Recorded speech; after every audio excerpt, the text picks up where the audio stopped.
Joss Whedon. Mr. Whedon. Joss. We have such a complicated relationship, Joss. I mean, shows like Buffy and Firefly were formative to my childhood experience in a way that still affects my tastes and preferences to this day. Once More with Feeling is a masterclass on how to do a musical episode, and I still feel little pangs of nostalgia whenever I hear You Can't Take the Sky From Me. Characters like Zoe or Kaylee or Buffy were some of my first exposures to complex women with their own unique forms of strength. And despite the pernicious way their story ended, the relationship between Willow and Tara on Buffy was one of the first of its kind that I ever saw, and that'll always be meaningful to me. But then there's everything else. There's the time you fired an actor for becoming pregnant. There's the allegations that you cheated on your wife for 15 years while gaslighting her every step of the way. There's the way you keep slipping dated tropes into your work, like killing off your only gay couple, implying a woman is a monster for her infertility, and the use of one-dimensional stereotypes for many of your characters of color, like portraying the first Slayer as a savage whom Buffy makes fun of for her dreadlocks. I still don't know how to feel about your work. It's problematic, sure, but I still love it. A lot of approaches primarily suggest that we should completely separate the art from the artist, and I get that to an extent. I made an entire video explaining why lending unconditional credence to authorial intent is often a bad idea. But oftentimes, that kind of context matters when we're examining a work. If we know someone's writing a story primarily about their own experiences, we might take that into account when examining their story and notice certain nuances that we may have missed otherwise. When we're looking at a Woody Allen film where a man in his 40s dates a teenage girl, it's probably worth being aware that Woody Allen's a sex creep.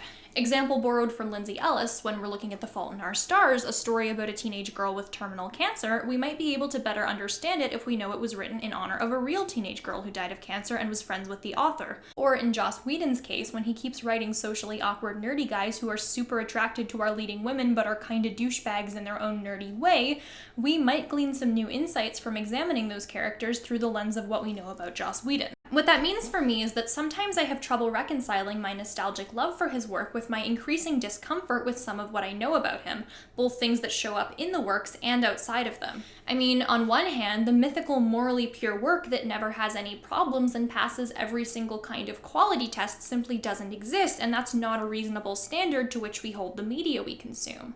On the other hand, simply saying everything is problematic so who cares isn't really satisfactory either. Like, yeah, everything's problematic, but there are different degrees of bad. I'm still gonna love it, and I'm still gonna criticize it, but I want to go a little bit deeper than that. When it comes to works that can be interpreted in particularly progressive or particularly regressive ways, I want to look at those multiple possible interpretations and see where we stand with that. So what I want to look at today is one of his cult classics, the musical miniseries Dr. Horrible's Sing-Along Blog. The series came out 11 years ago, and I've had complex feelings about it for a while. Namely, it's one of those works that could potentially serve as criticism of harmful attitudes, or could just end up reproducing those attitudes. I've seen it taken both ways, and so I want to go a little bit deeper into it. So if you haven't seen it before, it's essentially about this aspiring supervillain named Billy, or Dr. Horrible. He's madly in love with a girl named Penny who he sees on the regular at the laundromat, but has never actually spoken with. He ends up accidentally introducing her to his nemesis, the douchey superhero Captain Hammer, and the two start to date. Meanwhile, he learns that in order to get into his coveted supervillain league, he needs to kill someone, which he really doesn't want to do. After Captain Hammer figures out Billy's secret identity and taunts him about the relationship, Billy resolves to kill Captain Hammer. At the last minute, though, his weapon backfires and kills Penny instead. Hammer is humiliated, and Billy gets into the supervillain league, ending the series feeling lost and numb. As the often repeated fan quote goes, he got everything he wanted, and it only cost him a penny. It's an interesting story with some catchy tunes, and it gave us villain Neil Patrick Harris and hero Nathan Fillion 10 years before a series of unfortunate events did. If you like musicals and have an extra 45 minutes of time, I would definitely recommend checking it out, both to understand this video better and because it's a pretty solid series on its own. As with any work, it's going to be interpreted differently based on who's doing the interpreting and from what context are they approaching the work and things like that, but I think there are 3 different readings that I can pull out of this story that might tell us a little bit more. There's what we can take from it at face value, there's Dr. Horrible bad, and there's Dr. Horrible good. I want to go through each of these readings and hopefully come out of it with some better answers as to how we're supposed to feel when it comes to works like this. So let's get started. So one thing it's important to ask, putting aside all these questions about whether Dr. Horrible is actually super feminist or super bad, is what is the story actually about? Well, it's about a lot of things, and one theme that consistently pops up throughout the series is this theme of vulnerability. So there are two formats throughout which the story is told. There's Billy's Dr. Horrible vlogs, where he shares his life updates with his in-universe followers, and then there's the more traditional storytelling style, where we follow Billy throughout his daily life. With a few notable exceptions, which we'll talk about in a minute, Billy is in costume as Dr. Horrible during his vlogs and Billy in the outside world.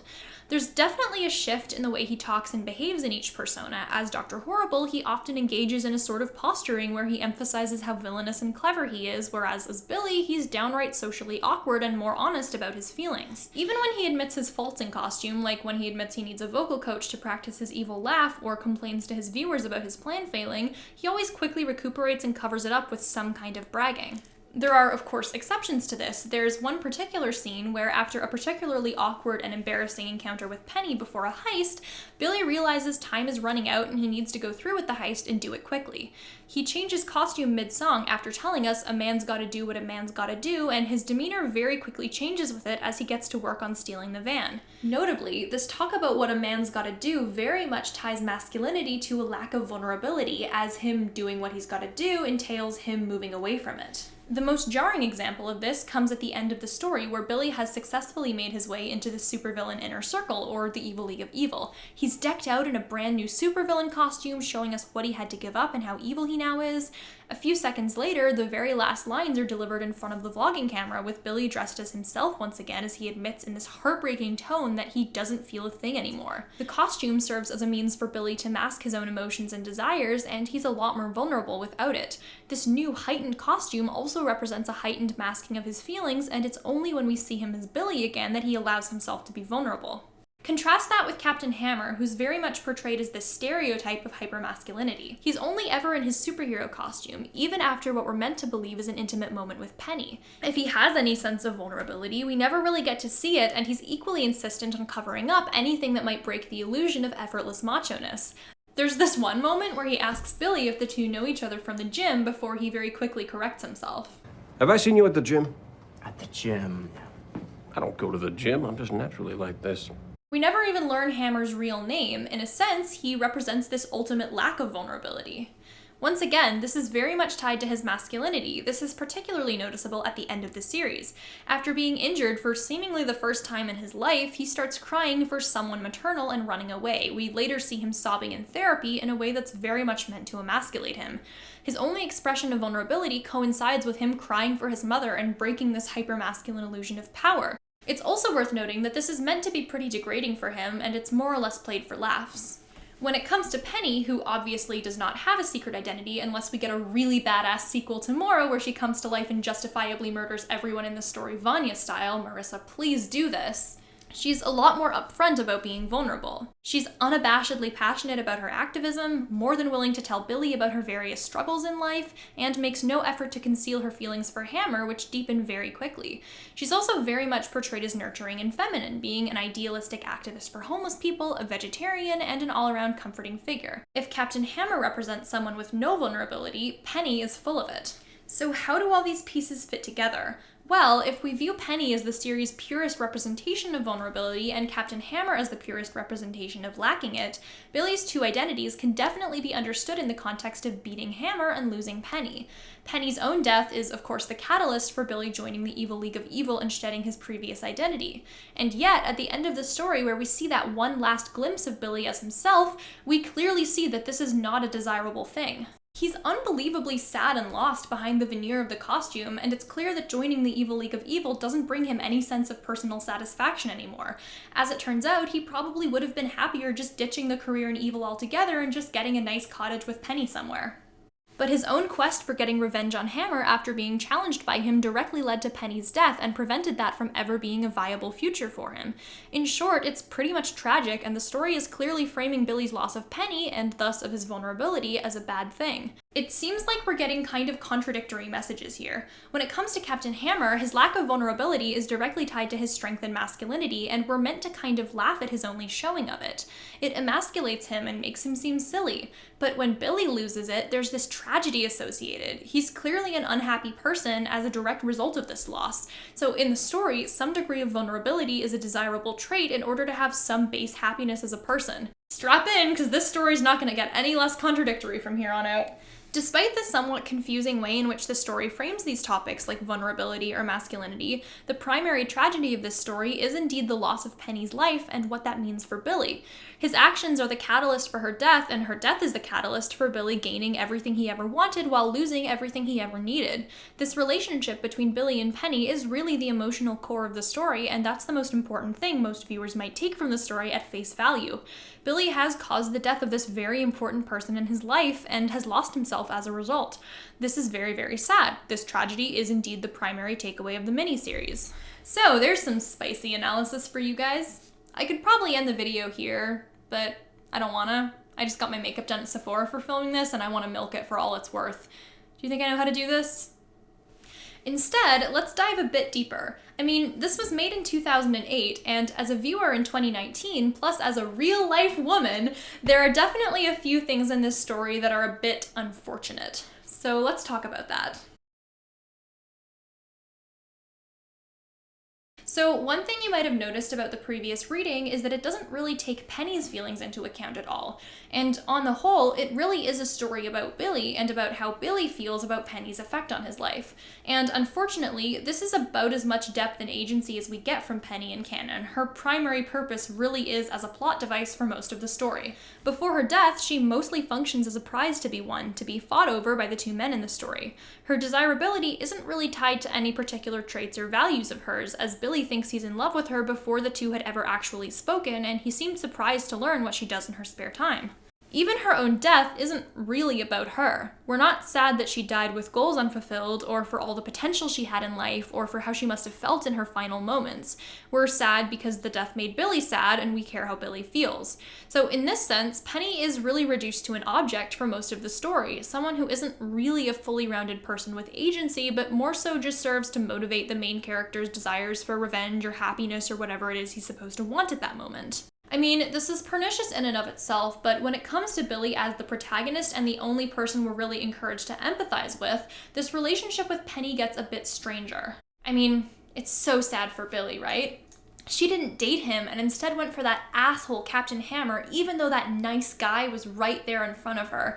And she's essentially punished for this by the narrative. She doesn't have the sense to date Billy. Billy needs revenge against Captain Hammer for this relationship. Penny dies instead. There's definitely this theme across Whedon's work about female characters essentially being punished by the narrative for sleeping with the wrong people. I mean, this happens to Buffy constantly, whether it's in the form of her boyfriend turning into an evil vampire hellbent on killing her, or being trapped in a house filled with vines because she got too intense with her military boyfriend. We also see similar things happening to characters like Cordelia, Dawn, or Inara on Firefly. It's a weird theme that seems to pop up, and there's definitely a possible avenue of interpretation in terms of Penny's death being a result of her relationship with Hammer and her failure to see him for what he really is. And narratively speaking, yes, if she had just gone out with Billy instead of Captain Hammer, she probably wouldn't have died, which is already kinda yikes when you think about it for too long. I mean, we're meant to empathize with Billy in this situation, but he kinda sucks. Like, why would she date him? She's never spoken to him before, and when they first speak, he's super weird, belittles her petition, and texts most of the time. He's so distracted that she ends up walking away from him without getting a goodbye back. On the exact same day, from her perspective, she's saved by a handsome guy who actually focuses his attention on her. Billy's response to this is to be bitter about it. He stalks her on dates, belittles her boyfriend in front of her, and never makes any attempts to express romantic feelings towards her or ask her out. He blames her for his own change in attitude with the line, "There's a darkness everywhere, and Penny doesn't seem to care that soon the dark in me is all that will remain." He doesn't care that she's happy as long as she's not happy with him. It's a pretty shitty, entitled attitude.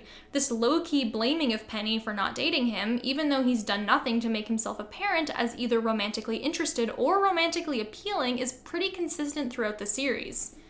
And like, his descent into actual evil isn't even really motivated by anything particularly awful. He vows to kill Captain Hammer because Hammer bragged about how he gets to sleep with Penny and Billy couldn't. This very specific form of anger directed both towards Penny and the man she chooses to date was definitely a lot more normalized in 2008 when this was made, but if we look at it in a modern context, the first word that would come to mind for a lot of people is incel. I especially want to thank Maxi Satan Official for a really good post where she correctly identifies that this narrative very closely parallels the radicalization that a lot of incel types seem to experience, particularly in the fact that his desire to kill Captain Hammer really is ego-based and isn't born out of any particular desire for social change except to his own position in life. One nowadays might use the term toxic masculinity. So, quick note on this. When people use the term toxic masculinity, a lot of misconceptions and emotions can be brought up, both from people using the term and from people reacting to it. We all know that one of these ideas is that this is an indictment of all masculinity, and that people using the term are saying men aren't allowed to enjoy chopping wood or fishing or cracking open a cold one with the boys anymore. Of course, this isn't what the term means, only that there is a version of that masculinity that is harmful. People like Terry Crews or Nick Offerman are traditionally masculine in non-harmful ways, for instance. But another popular conception is that this term only refers to a very specific type of person, that is, the hyper-masculine jock. This is the kind of character that we see in Captain Hammer, and the narrative absolutely frames him as a bad person. But we don't really see that same scrutiny and negative framing applied to Billy in his attitudes towards Penny. Rather, his feelings for her are portrayed as something genuine and wholesome. But again, he kinda sucks and makes no attempt to romantically pursue her and is kind of a dick to her. Like, at least Hammer actually does stuff for Penny, like help her get her homeless shelter. I mean, it's certainly not because he cares about her as a person, he's very clearly only interested in her because he wants to sleep with her. But based solely on actions, it's no wonder she prefers him. Related to that, a YouTuber named Pop Culture Detective has a really great video about how harmful ideologies towards women can manifest in nerd culture in unique ways, specifically talking about the Big Bang Theory. I would definitely recommend giving it a watch, and I'll link it below. The short version is that there's this very specific style of toxic masculinity that is present throughout nerd circles. There's still a very specific ideal that it aspires to. It's not the jock, but instead the hyper-rational Renaissance man who can attract women through his superior understanding of art and culture and science. These things are framed as primarily masculine traits that women don't or can't possess to the same degree as men. This often leads to a lot of condescension towards women, or the idea that these men would be constantly getting girls if these women were smart enough to see what was right in front of them. And this is definitely something we see in Billy. Throughout the story, Billy repeatedly expresses this underlying, very paternalistic belief that Penny is unable to make her own choices if her choice doesn't result in her ending up with Billy.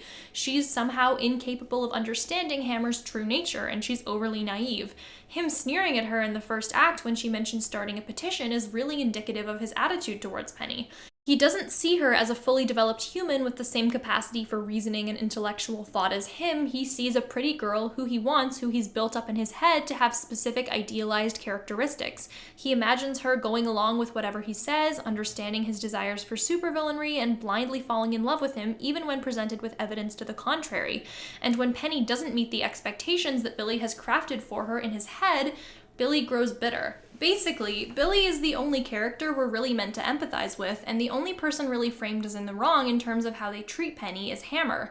If not an endorsement of Billy's low-key sexist attitudes towards Penny, it seems like the work is, at the very least, turning a blind eye to it. This is particularly true when taken in concert with the fact that Penny has virtually no agency in the story and primarily serves as a prize to be won for Billy. So, we could stop here. Okay, Dr. Horrible is problematic and contains a lot of bad attitudes towards women. It's basically just Nice Guys the musical and we're rooting for Elliot Rodger. You can still like it, but don't take it as anything more than it is. But this doesn't quite feel right either. I mean, sure, Penny's character was handled poorly, and Billy's character is certainly an example of, like, nice guy nerd masculinity, but does that mean that the series itself necessarily endorses Billy's behavior? Are we supposed to be rooting for him, or is this more of a condemnation of his behavior? Is the primary purpose of Dr. Horrible not to just serve as an example of these tropes, but instead to take them and turn them on their head, to point out the harm in them? Was the true Hammer in the story not Nathan Fillion, but the hammer and sickle bestowed upon Comrade Whedon for his super subversive musical? Actually, before we answer that, hey, do you like Dungeons & Dragons? Do you like content with me in it?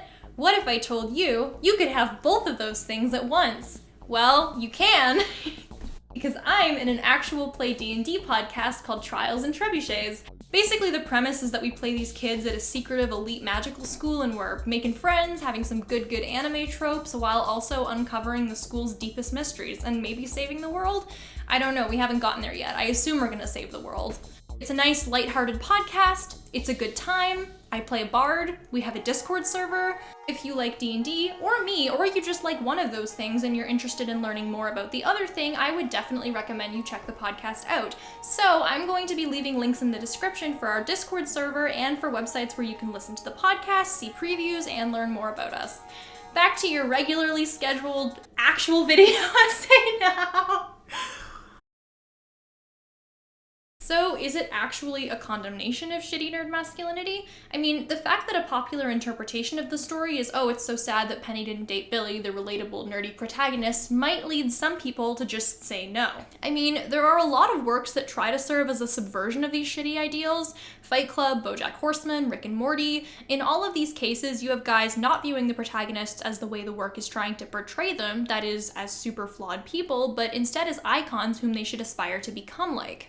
And so a lot of people criticize these works for not being explicit enough in their framing of these characters. Basically, the idea is that if something is supposed to be a criticism of a bad idea, but then people come out endorsing the idea, it has failed as a criticism. This is a fair point, but I think there's a type of person who will see a shitty nerd character and identify with them no matter how unlikable an author makes that shitty nerd character. Like, for heaven's sake, Kylo Ren is like the most sniveling little weenie and people still identify with him. So I think the question is still worth asking, even if it is telling that we have to ask the question at all. I mean, once again, there's still that question of authorial intent that I talk about extensively in my J.K. Rowling video. Should we look at what we think Whedon intended to portray, or should we narrow our scope exclusively to the film itself and what a casual viewer, not knowing anything about Whedon or his other works, might take from it? Y'all already know I don't like examining things primarily through the lens of authorial intent, mostly because it lends itself very easily to bad faith reinterpretations. That being said, if we do try and do that here, the result is kind of a resounding I mean, Whedon's works have absolutely been critical of nice guy nerd masculinity in the past, particularly with the trio's presence in Buffy the Vampire Slayer. The trio consists of 3 guys who serve as villains on the show's 5th season. They're both deeply nerdy, talking in Doctor Who references, displaying social awkwardness around women, and building spy gadgets, and deeply misogynistic. In particular, the trio's leader, Warren Mears, views himself as entitled to the women in his life. He tries to brainwash a woman into sleeping with him and murders her when she rejects him. He ends up building an entire robot solely for the purpose of simulating a relationship, and then leaves her to die. Basically, he sucks. So if we are looking at authorial intent, there's definitely evidence that Whedon is aware of this problem and is willing to criticize it. On the other hand, he's also created nerd-type characters with unfortunate attitudes in situations where this isn't really criticized. In particular, Xander on Buffy begins with a lot of entitlement to the women in his life and is never really called out or punished for it. So Billy's character could be an attempt to create someone we're not supposed to like, or to create a cute, relatable nerd guy. Jaboy Joss has done both. Of course, Whedon wasn't the only person responsible for creating Dr. Horrible. There's also the influence of his brothers and icon Marissa Tancharoen. So examining the actual content of the story only through the lens of what Whedon intended creates a limited picture of the overall content. So let's look at the text itself. I'm mostly going to be looking at the end result of the story, that is Penny's death and Billy's resulting emotional devastation, because that is kind of the emotional core of the story here. If we're looking at cause and effect, it's still true that Penny choosing not to date Billy ended up leading to her death, and we can certainly view that as the narrative punishing her for her choices. Indeed, her choice of who to date is really the only agency we see her express in the story. But one could just as easily make a case that the person being primarily punished for their actions is Billy. Once again, the supposed turn to darkness where he decides he's going to kill Captain Hammer isn't motivated by any real injustice, but the fact that his ego is bruised. He feels entitled to dating Penny and feels anger at Captain Hammer, as a result. And it's this entitlement to Penny and his resulting violence that ends up ultimately killing her, and this entitlement is his fatal flaw. And it's very important here to remember that Billy ultimately has a significant amount of agency and placed himself in the majority of the harmful situations we see him in throughout the narrative. Hammer's a dick, but he didn't force Billy to try to freeze Ray Mayer or to try and kill Hammer. These are all choices that Billy makes fueled by his entitlement, and he's experiencing the consequences of his own actions. He did this to himself. Furthermore, even though he's not framed as being as bad as Hammer, and we're certainly meant to sympathize with him, he's definitely made fun of at certain points. For example, even though he makes fun of Penny for her naivety and thinking a petition is going to help the LA homeless, he has similarly idealistic and simplistic beliefs. In his villain song, he has a line where he's talking about how he's going to create anarchy that I run. Anarchy that I run, which is very much not how anarchy works. Or in his very first monologue, he ends up getting an email where he's asked if he's ever actually spoken to Penny, if she even knows he exists, and she absolutely doesn't at that point. The email dude is right. This fantasizing over Penny and projecting his own ideas of what she'll be like onto her is certainly not a desirable trait. Taken in concert with everything we know about Billy and his own attitudes, there's definitely a case to be made for this story as a cautionary tale about radicalization and entitlement. Billy essentially drives himself to these harmful actions through his own ego, and the story can be viewed as the process of watching that happen to him step by step. We see how that crush turns into stalking, which turns into violence against her partner, which turns into, albeit accidental, violence against her. And Billy experiences real consequences for those actions in a way that can absolutely be interpreted as a condemnation of this very toxic way of viewing the world. Here, the story says, no, people aren't your playthings. They have real thoughts and real feelings, and attempts to control them and make life go according to your wishes while ignoring their own will end up hurting both you and them. But what about out of universe, Penny's own lack of agency in the story? Once again, she's definitely portrayed more as a prize to be won for Billy than as her own person, and we're only really meant to feel sad about her death as it pertains to affecting Billy. But there's certainly a degree of self-awareness about this coming from the story itself. I mean, it literally cuts to a news segment saying country mourns what's-her-name, and there's an earlier song where a group of fans are commenting upon Penny's personal life as she becomes increasingly well known as Captain Hammer's girlfriend. So perhaps this isn't the fridging trope played straight so much as an attempt to call it out, to call out the way that women are often treated as powerless by these popular narratives. Like, she does all this work for the homeless and she's still reduced to what's-her-name and Captain Hammer's girlfriend, even though she does more good for the world than he ever will. And this is a really apt observation. Oftentimes, women who do a lot of work still end up getting sidelined in favor of guys who do very little, and women often have to do a lot more to prove their contributions and agency.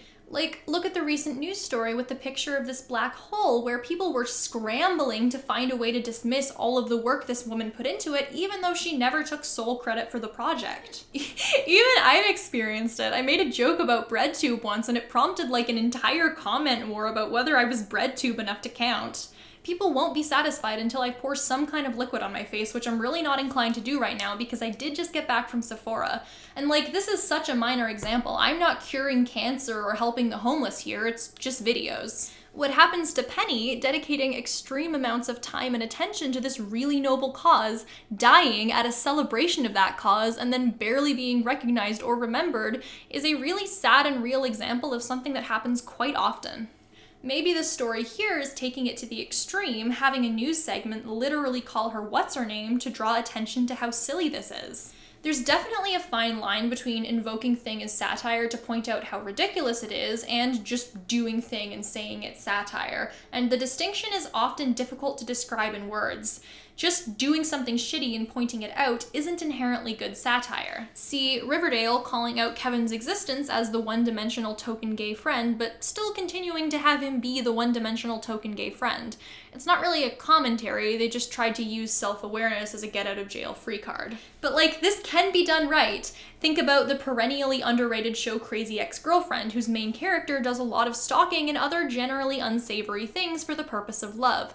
The theme song to one season is a quirky ingenue song where she sings in a cutesy voice about how she can't be held responsible for her actions because she's just a girl in love. And that ends up being really effective because it draws attention to how ridiculous it is that we tend to excuse these things when they're framed as being done for the sake of love.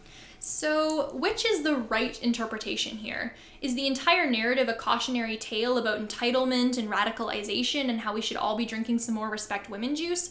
Or is it just an uncritical portrayal of that entitlement in a way that doesn't meaningfully challenge those concepts? Well, let's discuss. When we put everything on the table and take a look at this series 11 years later, it really comes out feeling like a mixed bag. It promotes vulnerability in some men while using it as a tool of shaming in others, it calls out some creepy attitudes towards women while drawing less attention to others, and it parodies a lack of female agency in some situations while just invoking it in others. The whole thing ends up feeling like a mess of contradictions that it's particularly difficult to decide how to feel about. Fans can, of course, draw their own conclusions as to where Billy went wrong and what caused Penny's death, but the narrative stops short of really showing Penny's death as a direct and immediate consequence of either Penny's actions or Billy's. There's no singular, clear examination of the root causes, which is why you have some people calling it a love story, some people calling it subversive, and some people calling it problematic. And truth be told, there's also no such thing as a singular, uniquely valid interpretation of the work, especially when we do away with the idea that there's only one right way to view it and that's what the author wanted. We can look at how other people react to it to see how well it fulfilled its purpose, and we can look at the text itself, but at the end of the day, both of these interpretations can be right, or neither of these interpretations can be right. But if you really want to know how I feel after this whole thing, I think the series was a bit of both. I mean, I think there was probably a real effort there to parody the way women are treated in the public eye, hence what's-her-name in the entire So They Say number. But it didn't really take the situation to intense enough lengths to be much of a biting satire either. Billy is absolutely entitled, and once again, there's definitely a real effort to make sure we, the audience, knows that he's naive and has a poor conception of how the world works. But the series really stops short of examining the way those traits led to the consequences, only really driving home that Penny's death was indeed a tragedy. I absolutely wouldn't call the series a biting takedown of nice guy nerd masculinity, but I also wouldn't call it an endorsement of it either. Ultimately, I think Dr. Horrible's sing-along blog has some bad and some good. Read through a feminist lens, it definitely functions as an interesting case study about how radicalization and toxic attitudes lead to violence, but the story itself doesn't quite make those connections enough for me to justify me calling it subversive. But there's also enough meaningful criticism of Billy and his actions that just calling it an ode to nice guys isn't really accurate either. Looking back on the series 11 years later, I think the most important thing to take from it is that we're not owed other people, even when we feel those people aren't doing what we think is best for them. It's a hard pill to swallow, especially when frozen yogurt is so much easier to swallow. But it's necessary.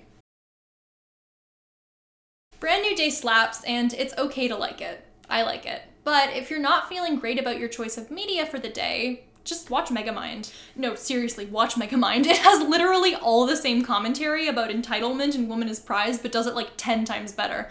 Plus, the soundtrack is almost as good. Oh my god. Rule of threes, I have to do this, don't I?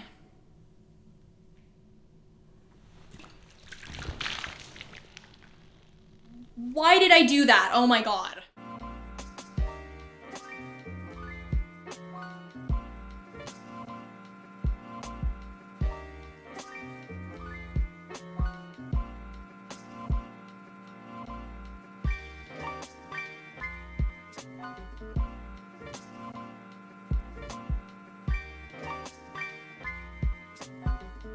In addition to all my patrons, I would like to specially thank Benjamin Meyer for joining my $20 plus tier.